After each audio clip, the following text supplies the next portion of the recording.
ये 20 लक्षण में सबसे पहला लक्षण है नाम जपने में रुचि, स्वाद आ जाता है। स्वाद, ऐसा स्वाद आता है कि रातों जग जग करके उपासक नाम जप करता है। भोजन पाने में डरता है, नाम न छूट जाए।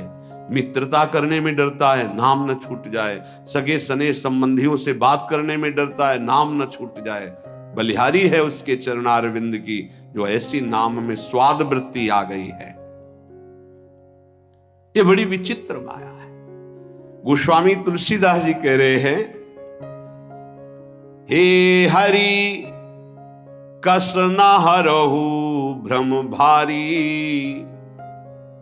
भारी भ्रम पैदा हो गया, लाख बार समझाओ फिर भी भारी भ्रम है, बहुत विचित्र है, बहुत विचित्र। जो जानता नहीं है उससे गलती हो जाए तो बात चलो गलती हो गई, लेकिन अपने लोग तो जानते हैं ना, सत्संग सुनते हैं, सत्संग कहते हैं, फिर गलती के तो चांस नहीं होने चाहिए।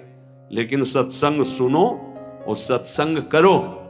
नाम जब नहीं करोगे ना तो वही करोगे जिसको कहते हो नहीं करना चाहिए। कागज में लिख लो चाहे दिमाग में लिख लो, ये हम छाती की बात कहते हैं, पढ़ी लिखी बात नहीं।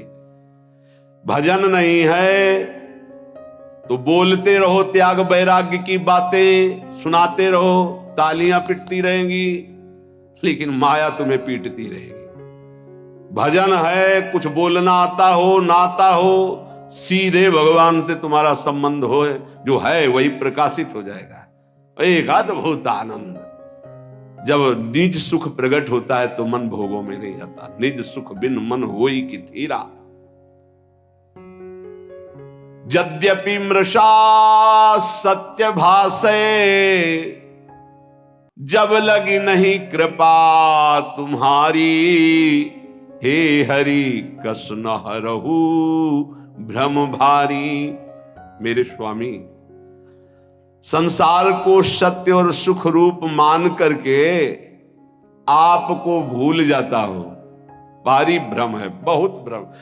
आप देख लीजिए, देख लीजिए, आपके अनुकूल भोग केवल होना चाहिए, चाहे आंख का हो, चाहे कान का हो, चाहे नाक का हो, चाहे भोग का हो, चाहे किसी। प्रभु की याद नहीं आएगी। देख लेना क्या गजब का आकर्षण है। हर भोग में इतनी सामर्थ्य कि प्रभु को भुलवा दे। गजब की। धन्य है वो भक्त जो ऐसी परिस्थिति में राधा राधा राधा राधा राधा।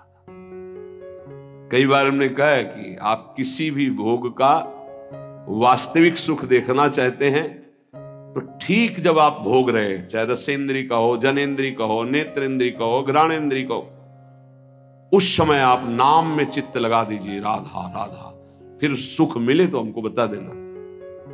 जब नाम भूले और उसमें एकाग्र हुए तो आपकी एकाग्रता और कामना के कारण आपको सुख दिखाई देता है, अन्यथा नहीं। प्रभु यद्यपि मृषा, बहुत झूठा सुख है, पर सत्य भास है, सत्य लग रहा है। नाथ कृपा कर दो, इस भ्रम को हटा दो, आपकी कृपा से ही हटेगा। अर्थ अविद्यमान जानियो, संस्कृति नहीं जाए गोसाई। बिन बांधे निज हठ सठ परवश, पर्यो कीर की नाई।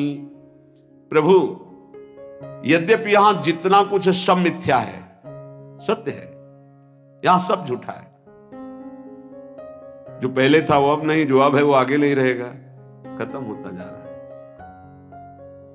वो शरीर गए जिनको मां पिता कहते थे, गए हो, उनके मां पिता गए।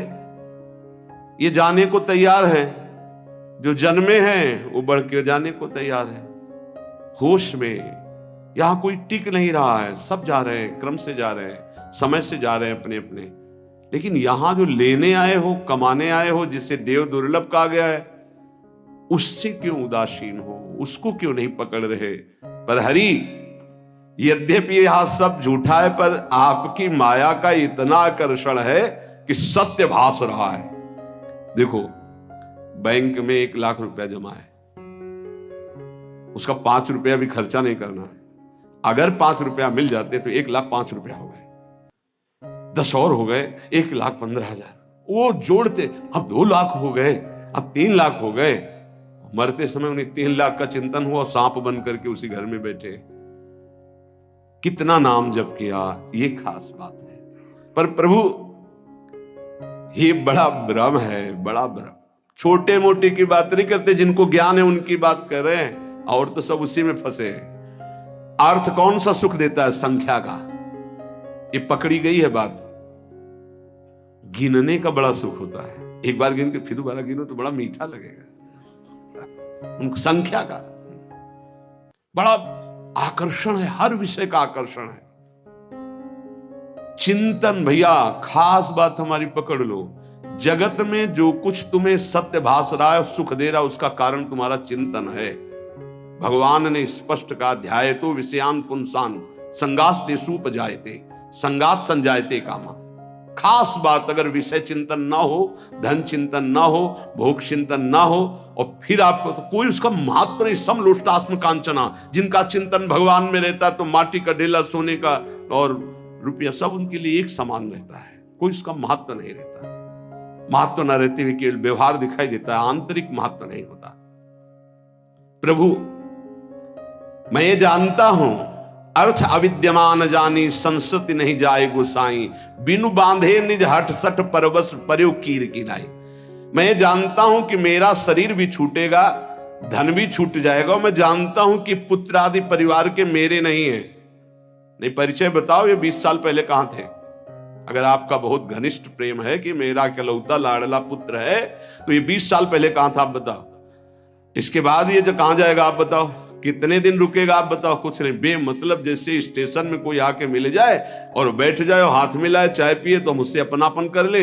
उसकी गाड़ी आई, चले गए, रोना शुरू कर दे। बोले क्यों? बोले वो हमारा दोस्त था, चला गया। ऐसे जानबूझ के हम फंस रहे हैं। प्रभु जैसे जो तोता है वो जानबूझ करके बंद जाता है, कई बार होता है। प्रभु ऐसे जानबूझ करके हम फंस गए। अब ऐसी और भगवान बीच बीच में सब आसक्तियों को हटाने के लिए विरोध करवाते रहते हैं। कटु वचन, प्रतिकूल व्यवहार, पुत्र से, पत्नी से, पति से, सबसे समझ समझ कोई तेरा नहीं।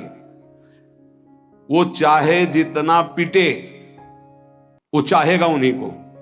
तब लगता है यार कैसी विचित्र माया। ये अब भी नहीं समझ पा रहा कि कोई हमको इससे हटाना चाहता है। जिस राग को नहीं छोड़ सकते थे, हटाना चाहता है। अब बोल राधा राधा, निकल पड़ भगवान की खोज में, तेरा मंगल हो जाएगा। नहीं नहीं, बंदे कीर बरकट की लाई। सपने व्याधि विविध बाधा, जन्म मृत्यु उपस्थित आई। वैद्य अनेक उपाय करे, जागे बिनु पीर न जाई। भाई ऐसा है जैसे कोई स्वप्न में देखा कि मेरे पेट में बहुत दर्द हो रहा है, और इतना भयानक दर्द कि बस मरने जा रहे हैं। अब वो चिल्ला रहा है स्वप्न में, पेट दर्द कर रहा है, दवाई दो, और आवाज बाहर निकल रही है। अब बाहर से बड़े बड़े वैद्य बुला करके उसको दवाई पेट में लगाई जाए तो क्या उसका दुख दूर होगा? विचार करके बताना। बोले नहीं, वैद्य अनेक उपाय करे, जागे बिनु पीर। उसको दवाई की जरूरत नहीं। बोले जरूरत क्या? उसे जगा देने की जरूरत। अब ना पेट में दर्द है, ना मृत्यु जैसा कष्ट है, कुछ नहीं। थोड़ी देर स्वप्न का नशा रहता है जागने के बाद भी, अच्छा या बुरा का। ऐसे ही ब्रह्मबोध होने के बाद भी, तभी कहा गया ब्रह्मबोध होने के बाद भी बिल्कुल वैसे ही जैसे साधन पद्धति में रहे वैसे रहना, क्योंकि स्वाप्निक संसार का प्रभाव काफी देर रहता है। जब ब्रह्मबोध स्थिति लंबे समय तक, तब वो स्थिति, जैसे आप जग गए, लगा स्वप्न है लेकिन उसका प्रभाव रहेगा। अच्छा स्वप्न है, स्वप्न में आपकी माँ आई है तो आंसू चलने लगेंगे। बुरा स्वप्न है तो भय लगेगा। हम तो ये कह रहे गोस्वामी जी महाराज कि स्वप्न में देखा इतना बड़ा व्याधि पैदा हो गई कि मृत्यु जनित कष्ट हो रहा है, वैद्य बुला के दवा करवा, उसको कोई फायदा मिलेगा? बोले नहीं। फायदा कैसे मिलेगा? बोले जगा दे बस, न रोग है न कोई पीड़ा है, पीड़ा पूरी महसूस होती है। ऐसे ही श्रुति गुरु साधु समृति सम्मत यह दृश्य असत दुखकारी, तेहि बिनु तजे भजे बिनु रघुपति विपति सके को टारी। ऐसे ही ये जो तुम जागृत में देख रहे हो मायाकृत स्वप्न है, मोह निशा सब सोवनिहारा, देखे स्वप्न अनेक प्रकारा। तो बोले वो वैद्य कौन है? बोले वेद है, शास्त्र है, पुराण है और प्रवचन है। ये सब उस दुख मिटाने की औषधि है, पर सबसे पहले उसे जगाओ, उसको जगाओ। तो जगने का मतलब क्या होगा? बोले दृश्य असत दुखकारी, तेहि बिनु तजे वैराग्य।